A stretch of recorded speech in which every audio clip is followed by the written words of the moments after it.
Rising inflation, shrinking foreign exchange, and way too much debt. The rupee hit an all-time low today. It has in fact fallen 5% in the last 6 months. There are a number of reasons for this. India's retail inflation has surged to 7.79% in April, the consumer price-based inflation. The economy is going through some really tough times, guys. Value of most of the assets globally are going down, whereas the prices of goods and services are constantly increasing.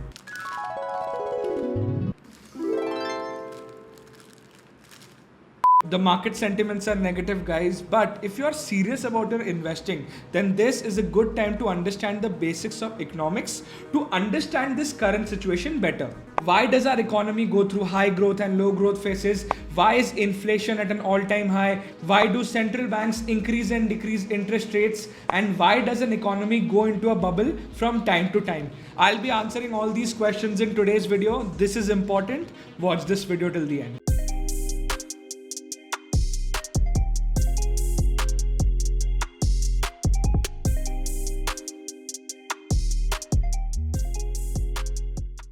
By the way, special shout out to Ray Dalio for his legendary video, How Does an Economic Machine Works? I am an economics student myself, but trust me guys, that 30-minute video is a perfect summary to understand how a basic economy works. Today's video is a summary of the same. The economy is made up of transactions. Let's assume I make 50,000 rupees per month. Out of that, I pay 5,000 rupees to my domestic help, 5,000 goes towards my car EMI, I invest 10,000 rupees in a mutual fund, and I also spend 10,000 rupees in my nearby kirana shop for all the groceries. All these expenses are transactions because I as a buyer is exchanging cash for goods, services or financial assets. That's what a transaction is. Now these zillion transactions make up the entire economy. That's why an economy's total output is measured by gross domestic product, which is the final value of all the goods and services that are bought by the final user and produced in a country in a given period of time. According to Mr. Dalio, the volume of transactions are affected by two main forces: productivity and debt cycle. I'll be talking about these factors in detail, but first let's understand the basics a little more. The biggest transactor of any economy is the government. The government makes a lot of money via taxes and non-tax receipts, and then they reinvest it in the country to, increase the living standards of all the citizens. They develop all sorts of infrastructure, buy a million things from the local economy to, let's say, take care of the army, distribute essentials to the ones in need. In addition, they also buy and sell natural resources and commodities, like India imports natural gas and also buys palm oil from the neighboring countries. The government consists of two main parts: the central government and the central bank, which is the Reserve Bank of India in our case. The central government is responsible for collecting taxes and spending money, whereas the central bank controls the amount of money and credit in the system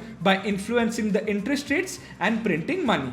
In recent times, the Central Bank of US, the Fed, as well as the RBI has increased the interest rates to control the inflation. But wait a second, I said that the central bank is in charge of controlling credit. But how does the credit impact the economy? As it turns out, credit is the most important factor that determines the overall economic activity of any economy.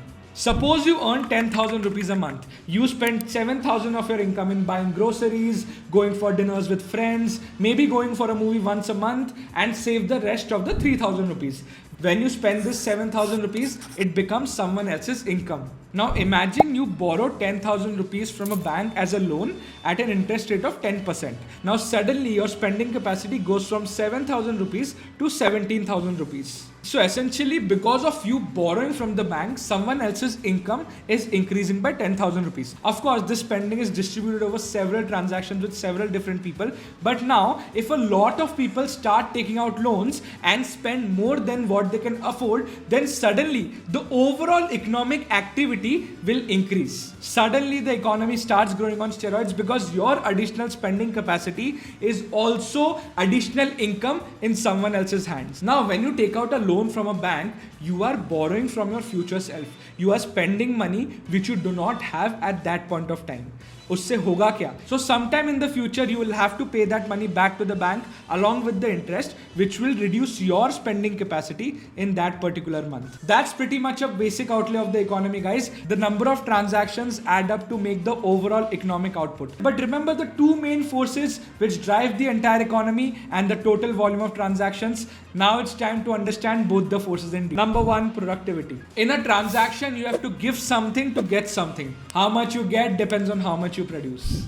The productivity line is an upward sloping graph, and the reason for this is as individuals learn over time, this knowledge compounds and thus leads to steady productivity growth, which in turn leads to increased living standards. According to Mr. Dalio, those who are inventive and hardworking raise their productivity faster than those that are lazy. However, this doesn't really matter so much in the short run. Let's think of it practically, guys. If the Indian government and the companies that operate in the Indian ecosystem decide to increase their overall productivity, they will probably start dedicating more money towards R&D to develop technology which will help optimize processes. The government will also focus on improving the overall education system and also improve the healthcare facilities so that all the employees and the workers in the economy are able to work better with better life conditions. अब ये सारे efforts के actual results आपको 3-4 साल में नहीं दिखने वाले, आपको एटलीस्ट 15 से 20 साल में ही ये सारे चीजों का एक्चुअल प्रोग्रेस दिखेगा.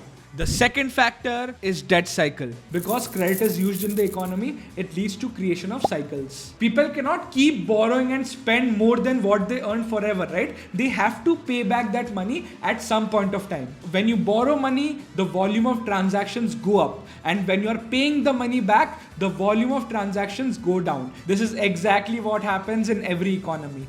When COVID happened, everyone was locked in their homes.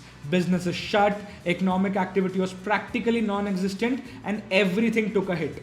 This is when an unexpected new short-term cycle started.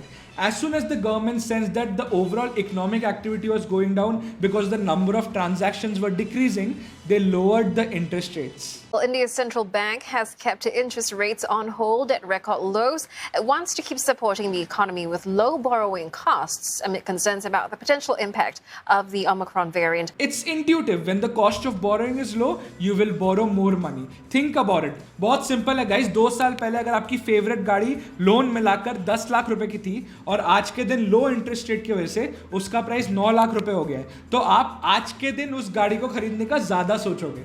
Covid के टाइम पे इंडिया के में जो होम लोन के रेट्स चल रहे थे वो 15 साल में सबसे लोएस्ट थे और यूएसए में तो इंटरेस्ट रेट 0 के करीब पहुंच गया था. So borrowing became extremely cheap. Along with the low interest, a lot of governments in the world tried to help their unemployed citizens who lost their jobs during COVID by giving them a check so that their basic expenses were covered, and along with that the overall economic activity didn't go down a lot. In US, a lot of citizens got a stimulus check of around $2,000. This is free money, guys, that the government created by printing more money. Imagine एक bakery में सिर्फ एक ही cake बचा है और उसको खरीदने के लिए 10 लोग लाइन पे खड़े थे. अब हाई डिमांड की वजह से बेकरी ओनर उस केक का प्राइस बढ़ा सकता है. This is called inflation.